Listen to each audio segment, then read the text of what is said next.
Welcome back to Loans Elevated. Today we are talking about, I think, my most favorite thing in the world to talk about with clients, which is increasing your purchase power. I've said this many times in episodes. I say it to every client, we take our job serious as holistic mortgage planners, not drive-through mortgage.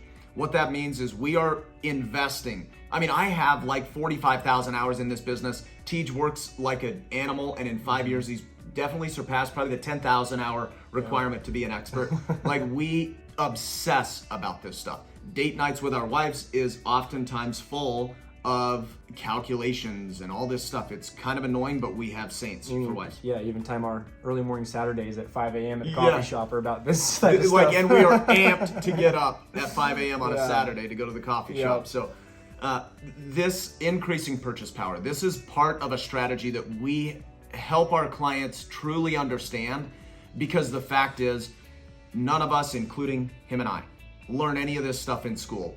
Very few of us learn any of this stuff from our parents or anybody, any leaders in our lives. I've been lucky enough to be surrounded by some very uber wealthy people in the world, and they have learned these strategies, I'm sure, from other wealthy people. Somebody invented it somewhere down the line, and I've been able to pass this on to TJ. Yep. And we've really bought into this. So increasing your purchase power, these are two things that we use, and it does take a longer one-on-one personal conversation for you to fully grasp these concepts. So we just want to dive into the simplicity of a couple of ideas, and then hopefully you're inspired to call us and we can coach you through a strategic plan for you and your family with all of your information inside the variables. But Tej, why don't you go into the two things? Why would you want to increase your purchasing power in this market? There's a lot of reasons. Most people want a nicer house, and they want a nicer house, but they don't want to be house poor. Mm-hmm. So these are ways to avoid that. Get a nicer home. Why you want a nicer home? I think a lot of people, I don't know anybody that doesn't want a really nice home, but also from a financial standpoint, let's say home price appreciation is just sitting at an average 6% per year. Well, if you can increase your purchase power by 200 grand, for example, well, that means that every year on a 6% appreciation rate, which is much lower than we've seen in recent years, it's more of an average, like 40, 50 year average of 6%. You're gonna make 12 grand per year additional on that investment by spending more money. So whether it's a desire or it's more of a financial idea, like, man, I want to capitalize as best as possible on this investment, that would be my answer. Right. Well, I mean, and it all comes down to what your monthly payments are, you know, on your debts to afford more home, to make sure we're optimizing your debt to income ratio. I mean, I know I did this recently where a borrower had just sold their house and they wanted to put all of that equity into their new house. Rather than doing that, we took a look at their full situation. They had about $1,000 truck payment. And instead of putting all of that money, and cash, what was the balance on the $1,000 truck payment? Gosh, I think it was like right around 30 to 40,000. They'd had it for a couple of years. Yep, 30 to 40 grand, $1,000 a month. Yep, exactly. So and they were getting hundreds of thousands from the sale of their house. So we took that money and paid off that truck, and that freed up $1,000 a month. Now, $1,000 a month, I mean, in today's, that's equivalent of about like 200,000. Yeah. So that simple strategy right there, they were able to afford $200,000 more house in the same monthly output than they were previously. Right, and it cost them 40 grand out of pocket. So this first topic, or this first part of this idea, is lots of people own real estate, are selling real estate, and have a ton of equity. And they're like, man, I mean, home prices have gone up so much, even though I have 200 grand in equity or 300 grand in equity, it's gonna be a lateral move because now my house costs just that much and I need to keep the payment the same because I need to afford my family's lifestyle, all this stuff. The trick is saying, okay, we need to separate the two things. When you sell a home and you buy a home, it doesn't mean that you have to invest all the money back into the home that you're buying. There's no tax, there's confusion on how the taxes work. You don't invest the money back in. What were you going to say? Personally, I like to have as least amount of money tied up in my home as possible. Yeah, 100%. Because the home's going to appreciate at the same rate no matter how much money you have tied into that house. We should dive into that equation. Well, even here, we could dive into that equation of why we buy in to that idea. But what we're talking about here is how do we get you in a position to afford a nicer home, get you your dream home or your current dream home, and step up despite the rising home prices we've seen over the years. How do you leverage that equity into something that actually puts you in a good position, retains your lifestyle, allows you to afford your bills and not be house poor, but still get that super nice house? This is one of those ideas. Step one, in our opinion, is you sell your house, immediately the first chunk of money goes to paying down debt, period. And then we move into putting a down payment. Now the down payment recommendation will change based on how much you're spending. If you're in a jumbo loan, we're probably gonna recommend at least 10%, ideally 15, maybe 20, depending on credit scores and things. If it's a conventional loan, not jumbo, meaning at least in most of the counties here in Utah, that limitation is a loan amount of $647,200. If you're within that ballpark, so say you're selling a townhouse going to a single family, you're easily in that ballpark. In that case, we would probably suggest like a 5% or maybe even a 3% down payment. And you have several $100,000. So you're thinking, why would I do that? We'll dive into, I don't want to get too far in the weeds because caveat here, we are not financial advisors. We just have ideas. We'll refer you to those people, but we have ideas just to create some inspiration on the overall wealth creation through homeownership. But paying off debt, putting minimal down payment on the house to optimize the loan terms. So we're not saying put 0% and sacrifice ridiculous loan terms, but put just enough down that you get the most optimal loan terms and reserve more cash. Because to TJ's point, the more cash you have, the better. So the less cash you invest in the real estate, the better the cash on cash return is. And also the better off you are from a risk mitigation standpoint for your family. Most people want to invest more, have a lower payment. Why? Because what if I lose a job? What if there's a sickness? What if? That's the reason. Well, say, you invest an extra $100,000, you save $500 a month. $500 a month, if you suddenly have no income in the household, is not going to, like, you have a $3,500 payment and you invest the extra money down, so now your payment's $3,000. You lose your job, have no income. Do you really want a $3,000 payment with no cash? No. You'd much rather have $100,000 and a $3,500 payment, right? Oh, for sure. So guarding against that stuff is important. And let's talk about, why don't you dive into, since you mentioned that a minute ago, the cash on cash return, like why we believe in investing less in real estate. Like what's the whole concept behind that? For sure. Investing less of your cash in real estate, I should say. For sure, yeah. So let's say you're purchasing a $400,000 house and you're putting a minimum down payment of 3%. Where's my math here? 12,000. 12,000. Yep, 12,000. So at 12,000, I can't do math on camera. I get all camera shy. So with that 12,000, say the home is appreciating. What's the healthy appreciation rate? Let's just say 6%. So it appreciates at 6%. That's $24,000 in 1 year. You've invested 12,000. Exactly, 12,000. Now, what is that ROI? ROI is 200%. 200% ROI. You invest 12,000. The home appreciates by 24,000 in the year. That's a 200% cash on cash return. In 1 year. 1 year. And that happens, assuming appreciation goes, that happens every year, right? Exactly. There's no guarantees. We don't know what appreciation But that's will do. a pretty conservative. Yeah, that's historical average Right, long term. right. The most recent years we've seen up in the 20, 25, maybe even higher range. So we're being conservative in these numbers, but It's going to get you that. there's nothing, especially because as the tax code sits now, most people qualify. If you've lived in your home 2 of the most recent 5 years, that money becomes, after you've lived there 2 years and as your primary residence, that money becomes tax-free up to a limitation.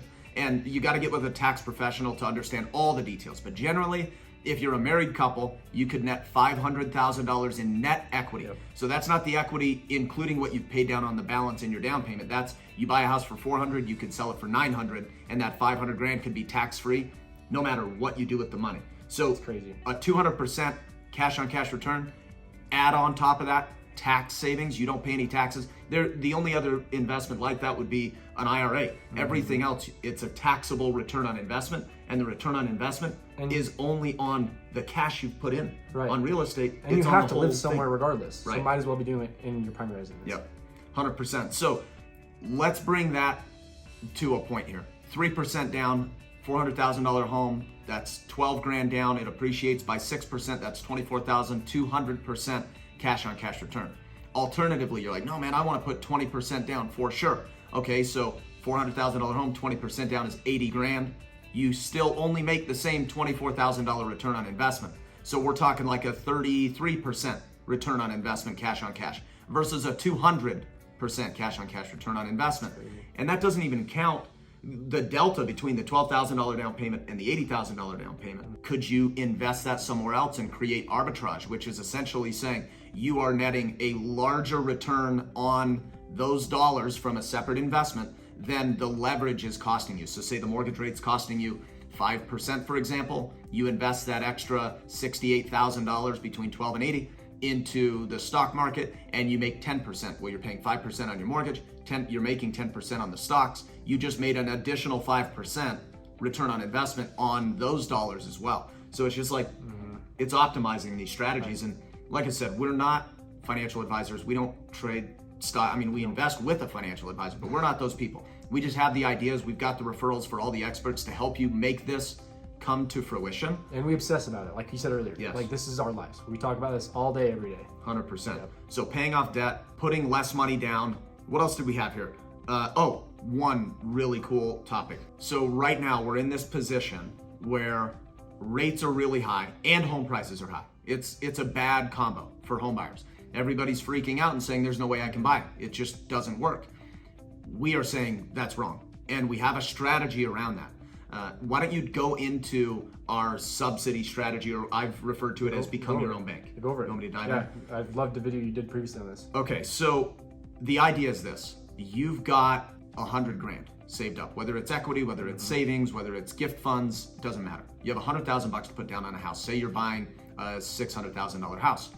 Well, you want to put the 100,000 down. You're thinking the best idea is put the 100,000 down because I got to drive my payment down. But even if I invest that 100,000 with the way the home prices have gone, and now on top of that, the rates have gone up, I just simply can't afford this house. I have to rent. Well, here's the strategy. It's essentially becoming your own bank or subsidizing your payments for yourself. The reality is a $600,000 property, you only have to put 5% down, maybe even 3 actually. So let's just say 5 for this example. That's 30 grand down. You're gonna have some closing costs, so say it's $36,000 total out of pocket. Out of your $100,000 nest egg, you've got 64 grand on the sidelines.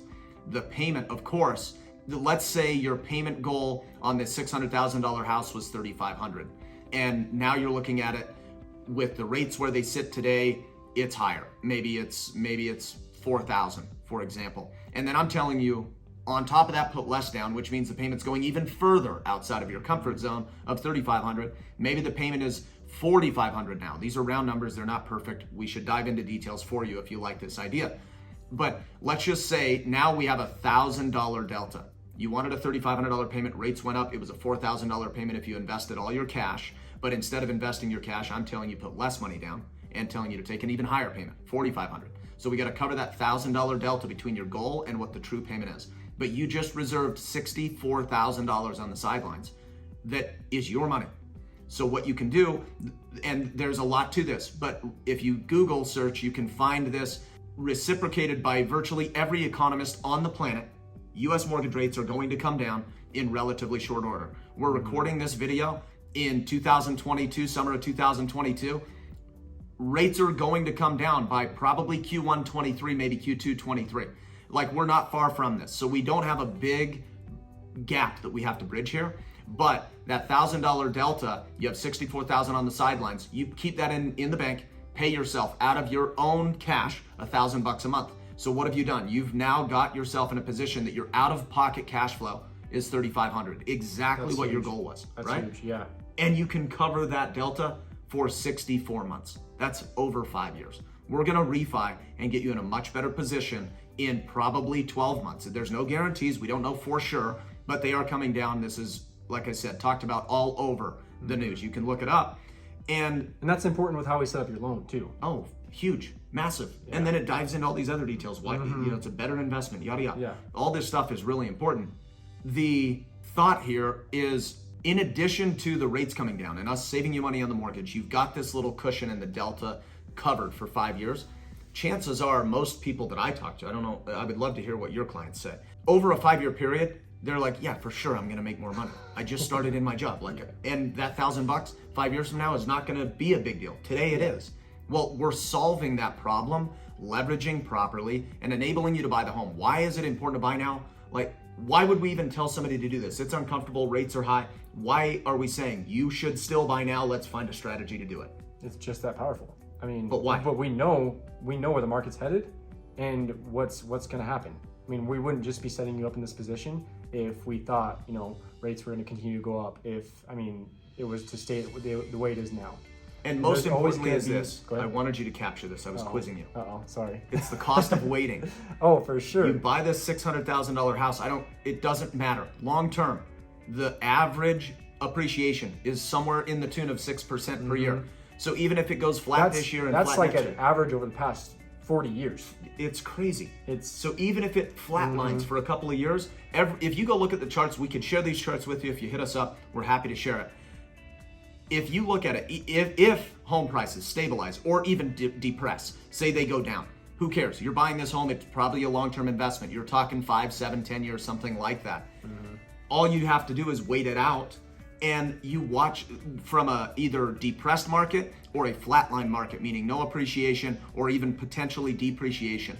Those periods of time, if it's not appreciating, which is most common, those periods of time are always followed by far above average appreciation. Well, look at 2008, for example, the Great Recession. I mean, how long did it take for home prices to come back to what they were pre-recession and now exceed that point? Does that make sense? They're like double. Exactly. That point now. It's outrageous. Exactly.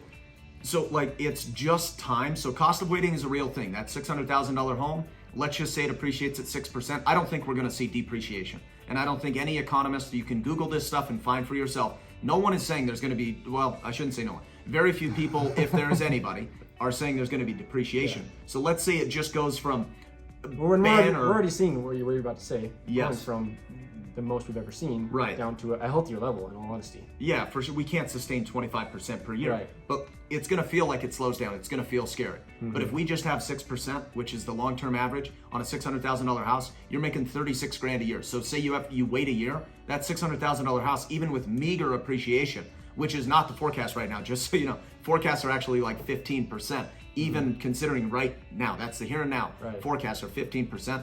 But let's just say it's 6. That $600,000 house a year down the road, as you wait for rates, turns into $636,000. And sure, you get the lower rate, but you have the permanent higher house price. So a big coin phrase going on in our industry right now is marry the house, date the rate. Like you can refinance anytime. Get out of the high rate. We'll find a bridge to subsidize. You want to lock in the home price because long term, they are going up and they always have. Yep. I mean, I've been saying this for months. You can always get a lower rate, but you can't always get yesterday's house prices. Yeah, it's huge. 100%. So anyway, those are our thoughts. This is what we get excited about. You can probably tell because I get all freaked out and talk fast, but thank you guys for joining. We would love to talk to you about your specific scenario. Anything that, like, we are your guide, your resource. This is what gets me up every morning and keeps me excited after 14 years in a very tough business. So please call us. Yeah, reach out to us. And please, if you found this helpful, share it with your friends and family. We want to help more people. And also, follow us on any social media at Loans Elevated. We'd love to help you guys out. Thanks for tuning in.